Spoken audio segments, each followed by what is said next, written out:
It's really cool. It's really cool to be able to be here tonight and see so many people, and especially to the Year 12s. Like as Matt said before, it's been a pretty tough journey that these guys have been on, and having walked alongside a bunch of them over this year, they're a great group of young guys and girls. And I know that in the conversations we've had with them, that God's really got a lot that He wants to do in and through you guys, and it's just really encouraging seeing you guys mature and grow over the last year, and we're really excited to see where God's leading you. For myself, there's actually very few things that give me more joy in life than being able to hang out with people, and being able to hang out with these guys and hang out with a bunch of you guys over this year. It's been incredible. I love being around people and really just doing anything with people I love. It doesn't really matter whether it's grabbing a coffee or going for a walk or playing sport and just sharing life together. I love being around people, and I'm sure a lot of you guys know that about myself. It was actually one of the things that I loved the most about Young Adults Camp last week, and be able to get down with a bunch of the young adults and be able to sit and hear so many stories over the weekend and be able to share what God's doing and some of the wrestles and the hard parts of life. And even so, having so much time away with you guys last week, that flowed over into this week for me. And throughout the week, I was able to catch up with people across the week, and it's been awesome. I had a few amazing coffees and chats with people, and the week's been really cool, except for Wednesday. You see, on Wednesday afternoon, I organised to catch up with two people. We had two things planned in, and it was great weather, if you remember Wednesday. Fantastic weather out there, and there was a great conversations and support that I was able to give on these days. The only problem was I didn't check my calendar, right? And it got to Wednesday morning, and I was super excited, and I looked in my calendar, I'm like, crap, I've got an organisational meeting planned for this afternoon, and I had managed to fully double book myself. And I had this dilemma. Like, what do I do? What do I do at the moment? I'm stuck. I don't know what to do. And in the excitement of what was before me and what was happening around me, I missed what I'd already committed myself to. I'm sure you guys know people like that, right? You might have friends, you do it yourself maybe, where you double book yourself. It may even be sitting there waiting for them to come and they just never shown up. Or you get that last minute texting, oh, I'm sorry, I'm going to have to reschedule. Or maybe you live with someone and you've got to continually remind them that the clothes go in the clothes basket, right? Or that dishes need to get washed after you've used them, or that Vegemite and the butter should go away after you've made toast, or whatever it is. And it's interesting, in these interactions, how does it feel when you're on the other side of them? How does it feel when you're on the other side, when you're the one that has to remind, or you're the one that they cancel on? How does it feel when they say, oh, I'm sorry, it won't happen again, each time that it happens, and it's the same thing? It gets tiring, right? It makes us stop and question people's hearts. Do they actually care? Do you actually care about me? Are they actually committed? What's their motives in this? Are they really sold out? Or maybe we self-reflect a little bit and go, maybe I'm not important to them. Maybe I'm not valuable, or maybe I'm just not important in general. And it's so easy in these interactions, isn't it, for these little things to start to creep up on us, to get these little seeds and these words in our mind. And the reason for this is because legitimacy happens when our actions and our words align. Our interactions become legitimate when what we say and what we do align. Like if I say I love football, and I'm sure everyone here knows me well enough to go, yeah, I believe that, because I spend so much time watching football, playing football, talking about football, right? Actions and the words align. But what is it that you love? What is it that you are passionate about? Maybe you say it's your family or your friends, and you can see that because you spend the time, if there's someone in need or something in need, that you go out of your way to help them. You go that extra mile. You're there to come alongside them. Or you might say you like sunrises, I don't know, and you reorient your day, right? So you can get the best view to watch a sunrise in the morning. You reorient what you do the night before so you can wake up to go see it. Or maybe I say that I love people, and you can judge how sincere that is by how much time I spend with people and how I interact with them, right? But if I said I loved fitness, right? I love being fit, but I miss going to the gym regularly, or I don't wake up, or I cancel my PT sessions, you begin to question if I really do value it. I'm just trying to convince myself that I do. Because legitimacy happens when our actions and our words align. And to be honest, the same thing's true when it comes to faith, right? What we believe and how we live should align.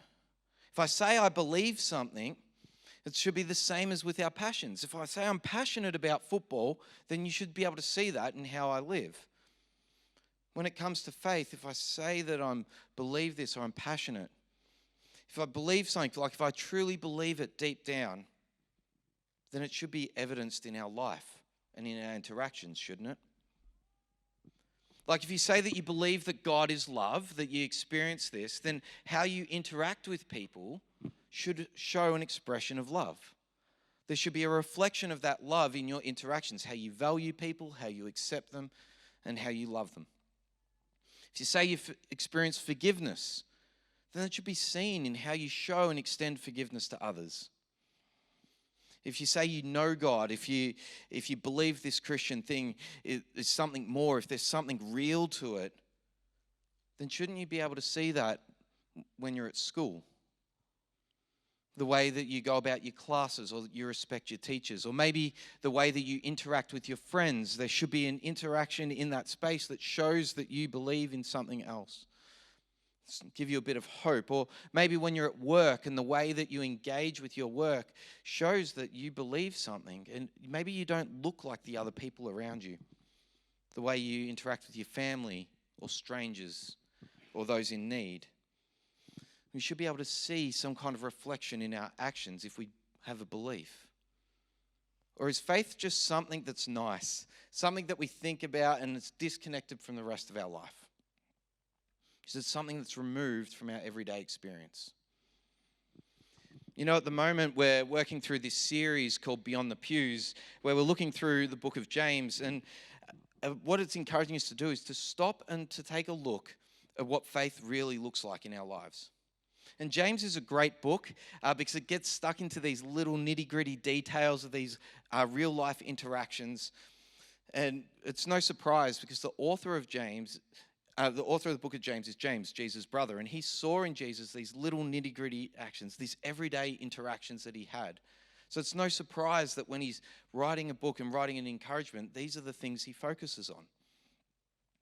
And for us, it causes us to stop for a moment and to look at our lives and to ask the questions of our faith and go, as we step out of a service, as we look towards everyday life, as we move beyond the pews, what does our faith really look like? And tonight what we're going to do is we're going to be working through the second chapter of James and starting at verse 14. And we're going to be having a bit of a look at what it's got to say about these everyday interactions. So if you've got a Bible and you want to open it to James chapter 2:14, the verses will be up on the screen as well, and we'll read through it and just have a look at what it's got to say to us tonight. So from verse 14 it says, "What good is it, my brothers or sisters, if someone says that he has faith but does not have works? Can that faith save him? If a brother or sister is poorly clothed and lacking in daily food, and one of you say to them, 'Go in peace, be warmed and filled,' without giving them the things they need for the body, what good is that? So also faith by itself, if it does not have works, is dead. But someone will say, 'You have faith, I have works. Show me your faith apart from your works, and I'll show you my faith by my works.' You believe that God is one, you do well. Even the demons believe, and they shudder. For as the body apart from the spirit is dead, so also is faith, when it doesn't have works expressed in your life, is dead." Do you feel the weight of these words? It hits me right here personally. As I've been reading through this, it's hit me right here to go, as I look at my life, is it good enough for me to say that I believe in Jesus? I believe I follow this Christian thing if my life doesn't show it in my interactions with others? There's something about this life, this belief that has to impact who I am and how I live, or at least it should. And why is it like that?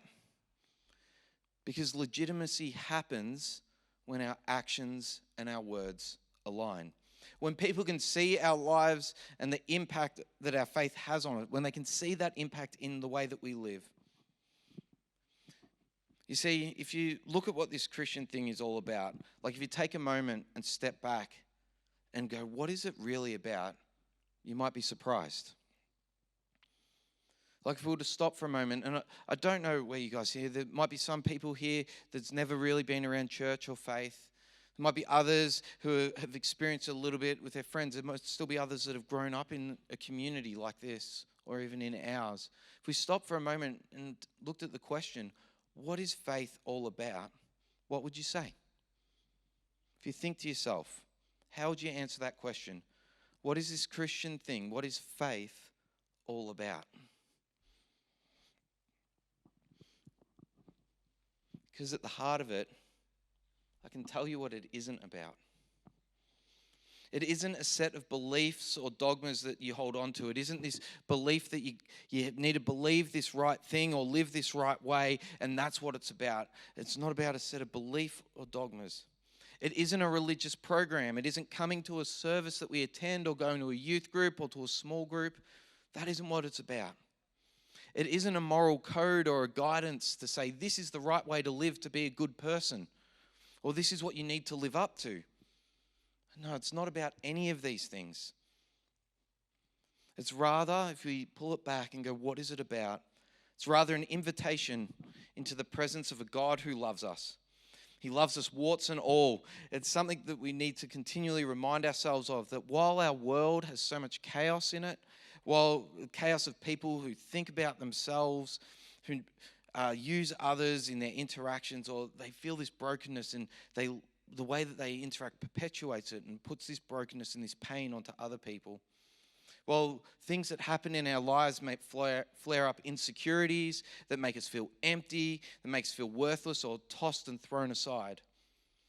Those parts of our lives that we're ashamed of, that we hide from, that we run to where we're hurting or when we're lonely, that no matter where we find ourselves, where you find yourself right now, God's face is actually shining towards you, and he wants to look you in the eyes and say that you are loved. You're deeply loved. And we're so ready to run to things that we think will fulfill us, that will satisfy us in a moment, that help us feel good in this very moment, but deep down, all it's trying to do is mask a pain, an emptiness, a longing for something more. And all that time, God is looking and saying, I'm still here. Come to me. And I'll give you what you're looking for, what you're deeply longing for. You don't need to run. And when we take a step towards him, when we take a step towards him in brokenness, not in perfection, not having it all together, but how we are right now, he runs towards us, showers love upon us. He covers and protects us and holds us. And then in love, he invites us into a new way of living, a way that shows this love forward to others so they can feel it, they can see it. You see, this is what Jesus was about. When you read in his life and the accounts, he rocked up to those who didn't have it all together, who had different struggles, different challenges, and had different understandings of themselves, and he saw them. He saw them and he loved them. And he showed them how incredible they really were, who they were at their heart. And one of my favorite accounts of this actually comes from one of Jesus' interactions in Mark chapter 5. And what we see here is that Jesus is walking through a town, and there's this woman there that's been suffering. She's suffering from bleeding. She's been bleeding for 12 years. She's done everything and expended everything to try to get well, to make her life get back together. She's spent all of her finances, and now to add to her physical suffering and her financial poverty, because of the bleeding that she's experiencing, she's an outcast of society. She's pushed aside. She's been isolated, and her self-worth is absolutely shot. Her social standings have been obliterated, and she had nothing. She was nothing. And inside, she felt like she had nothing left. And then you see Jesus, and he's passing through this town, and he's walking through, and there's this rush of all these things happening around her. And in this last-ditch effort, she goes, if I can just reach out and touch his cloak, I believe I'll be healed. And she was right. She touched his cloak, and the bleeding stopped. It's incredible. But for Jesus, that wasn't enough. In this interaction, to have her bleeding stop, that wasn't enough. You know, he felt the power go out from him. He knew that she'd been physically healed, but he also knew that she was carrying around this weight. The weight of how she viewed herself, how she felt about herself, the social stigma that was going on. And that while she'd been healed, she wasn't whole. So what does he do? He calls out, he goes, who is it that touched my cloak? Who was it that reached out and touched my cloak? And I can picture him almost in desperation, like crying, going, who was it? Please come forward. Until this lady comes trembling and falls at his feet saying, it was I. And Jesus stops everything he's doing. All the rush, all the busyness in his life, all becomes secondary because she becomes the center stage and the focus. And he sits down with her and says, sister, tell me your story. And it says he listens to her whole truth. He looked her in the eyes and he validated her. And after who knows how long, like how long does it take to share 12 plus years of pain and suffering and brokenness and heartache? After all this, he takes her hand, reaches in and says, my daughter, your faith has healed you. You don't have to carry this around anymore. Be whole. Live as I've always intended you to live because you are loved, you are valued, you are worthy. You see, this is what Christianity is about. It's about a God who loves his creation and he shows it. And he's wanting us to experience what and who we've been created to be. He doesn't label us by shortcomings. He doesn't hold us to our mistakes. He doesn't want us to carry around the things that drag us down. And he loves us and he shows us. And why does he do that? Because legitimacy happens when our actions and our words align. This is what our God is about. This is what Jesus is about. A life where our faith and our actions, our works, our lives align to show that God loves us. Yet sadly, while this is about what God is about, so often when we gather, we make the expression of what it's all about just this: coming and sitting in a service for an hour a week. Coming and sitting down and singing a few songs and hearing someone speak, and then going about the rest of our lives not understanding or living with the God who loves us. Chasing other things to try to make us feel like we are something, that we're someone, when what we really need is to live with a God who loves us. Now, don't get me wrong. I love our church community. I love our gathering times. I love meeting like this. I kind of like singing songs. I fight to sit still in a service, but I love having my perspective shift from looking at myself to seeing God for who he is and what he's doing in and through us as we serve one another and our world around us. The only problem is that for too many of us, we reduce all of our interactions with God down to this one hour time slot in a week. We make it the most central and important thing in our lives. And I was talking with Cam the other week, and the way he was kind of sharing about it, sorry to throw you on the spot here, Cam, but he was saying that it's almost like a football game, right? And it's like the gathering times is like halftime in a football match where we gather together to be refreshed, to renew ourselves, to refocus so we can go out to face the second half, to get back into the game. But too often we shift our focus where it's almost like this is the game. This is the key focus instead of the encouragement to go about the rest of life. You see, when we talk about this, I struggle to see how we can be worshiping God on Sunday if we don't go about loving our neighbours on Monday. This is what's saying, that faith without works is dead. And if your faith is simply coming to church and believing some ideas about God, and then you need to stop and ask, are you really following Jesus, or are you just hanging around Christians? Because just as the body without the spirit is dead, faith is not alive unless there's that evidence of it shining and showing through our lives. Why? Because legitimacy happens when our actions and our words align. You see, James sums this up really clearly in verse 24. It's one of the more controversial verses of the entire book. It's probably the main verse that caused Martin Luther, one of the old theologians, to not even want this book to be in the Bible. And it goes like this. It says, so you see, we are shown to be right with God by what we do, not by just having faith alone.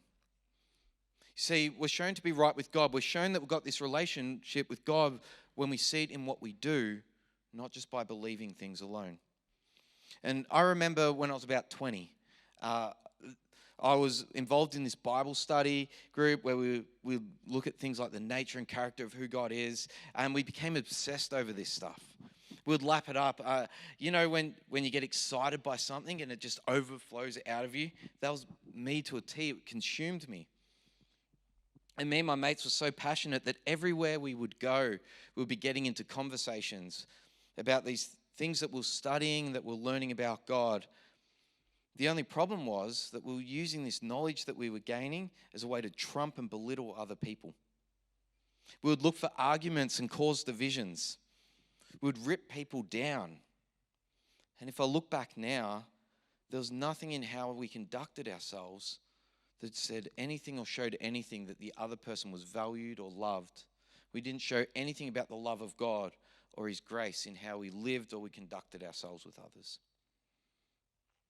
And honestly, even now, I still see echoes of this when I get really passionate about things. Like when I'm playing football, sometimes there's times when I'm on a field, and the way I get so consumed in the game that the way that I conduct myself, it's like there's this disconnect from what I say I believe and how I claim to believe and how I'm living. See, what this verse is saying really simply is that if you cannot see it in your life, you should question whether you really have it. If you cannot see it, is it actually there? Because faith isn't an intellectual exercise. It's not a belief in your head or in your heart. No, Jesus hit the road. He loved people.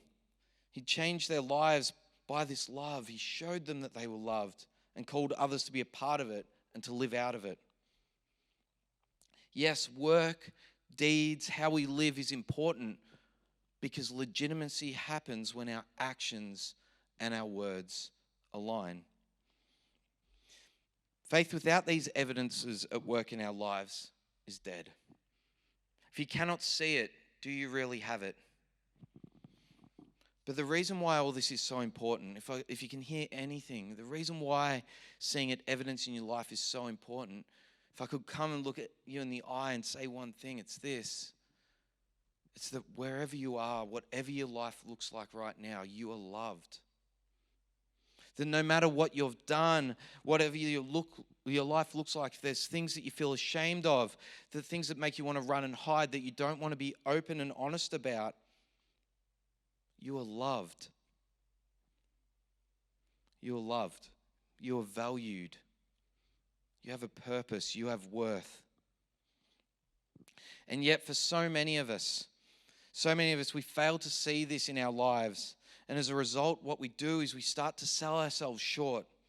We start to chase other things. We chase these things to try to find fulfillment and to find value in our lives, to validate ourselves, to make ourselves feel like we're something. We chase things, we can list them off, like the most common ones that people chase. They chase like sex, and they want to be see themselves as being valued and so on, so they give themselves to someone else. They give themselves away in that way because they're going, I need to do this so I get a sense of validation. I can feel okay about myself. Or they chase other things like addictions, whether it's like porn to make themselves feel okay, or alcohol or gambling, or any number of things that they chase to make themselves feel like they are something, to feel like they are someone. Others chase popularity or status. We might chase money, to the things that we think can give us that Instagram-worthy life. That life that looks like it stacks up. And the whole time that we're doing this, God is standing there saying, I'm inviting you to so much more. He wants us to live life to the full. You see what salvation is when you hear these big words. What being saved is, it's actually about recovering our identity as our true selves. How God made us to be whole and to live out the image and the reflection of Him in us. As someone who is loved, who is valued, who has a purpose and worth. He wants us to live a life of meaning with faith that goes through all of life. That no matter what you find yourself doing, there's a greater purpose in it. As you know you're loved, you can show that to others. So whatever you do in your week, whether it's working in a cafe and running coffees or whatever, you're not just taking things to a table. You're not just dropping drinks down. But what you're doing is showing someone in that interaction that they're someone of value and worth. That you see them for who they are and you show a sense that they are someone of value. Or maybe you're studying, maybe you're one of the guys with exams coming up and you've got all this focus in the books, and it's not just trying to get a good grade. It's trying to enable yourself to learn a craft or a skill to be part of God's plan to make this world new and to show who He is, to have an impact that moves beyond yourself. Maybe you work on the tools, work with your hands, and you might be building houses, but you're not actually doing that. What you're doing is help lay the foundation for a home. You see, this Christian thing is not simply about believing something and sitting in a service. It's not coming together to sit here tonight. It's about a relationship that's across everything. It's across all of our lives. And imagine what it would be like to be able to find that meaning and that purpose in every day. To know that there is more because you're participating in a life of faith. Where you can see that you are loved, that you can see that you are valued.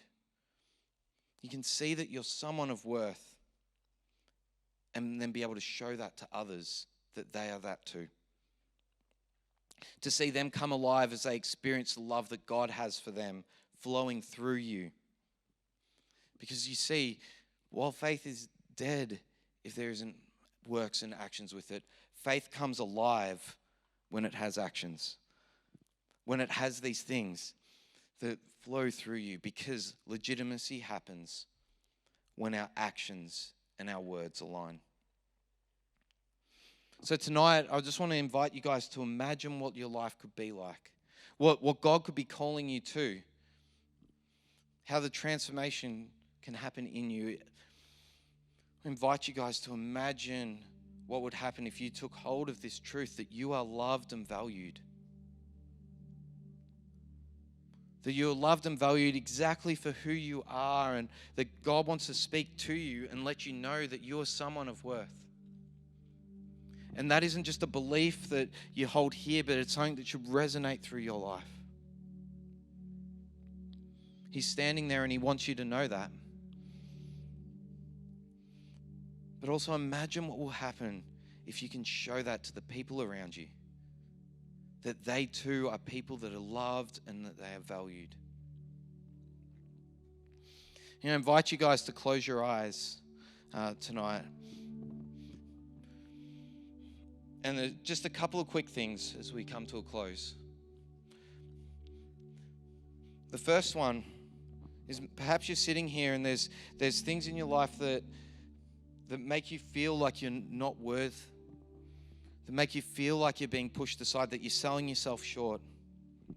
And if that's you tonight, I want to invite you to just take a moment and to invite God to say, hey, I'm chasing all these things and I want to be made whole, and I don't even know where to start or what that looks like. But if that's you, I encourage you to call out to God and just say, hey, listen, I need something more than what I'm living for right now. I need something more. I need something real.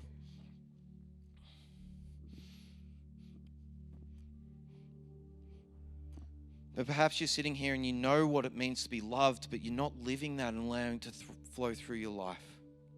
maybe there's a bit of a disconnect between what you think and what you believe and how you're living. And if that's you tonight, I just want to invite you maybe to raise your hand and say, listen, in doing so, just saying, hey God, listen, I'm gonna raise, I want something to change. And we'll just pray for you. So if that's you, you can raise your hand up. And we'll pray for you and pray for everyone here. And the last one will be for those that want to take a step, want to see their lives come alive and see more and chase more in their everyday. And if that's you, I encourage you to have a conversation with someone afterwards. Maybe it's myself or one of the team or one of your friends. And to ask them to pray for you and to walk with you as you chase that down, because your life comes alive when your actions and your words align. So I just want to pray for us tonight. Father, I just pray for everyone here that as we gather tonight, that our lives would not be just set on this 1 hour time slot. Our faith wouldn't be marked by that. But rather, we would see where you're moving in us and through us across all of our life. And Father, for those people tonight that feel like they need to run away and to hide, and there's things that cause these disconnects, I pray that we can come to you and just find that healing and that wholeness that you bring. That we can see the value that you see and have placed in each of us. That we can call out to you and have our lives transformed and changed, that in the moments in our everyday, that you would be moving in us and through us and transforming us. And Father, for everyone here, I pray that we'll be able to live for something more. Be able to live in a way that shows that our actions and our beliefs, our words and how we live align to who you've made us to be, and that we can see the value in the people around us. That we wouldn't chase after other things, but we would know we're loved, we know we're valued, and to live out of that every day with a confidence and a boldness. So I pray that you would be speaking to us and impacting us and carrying us as we go about our week this week. And for those that want more, I pray that we will be able to walk alongside, encourage, and build one another up as we live for you. I pray in Jesus' name.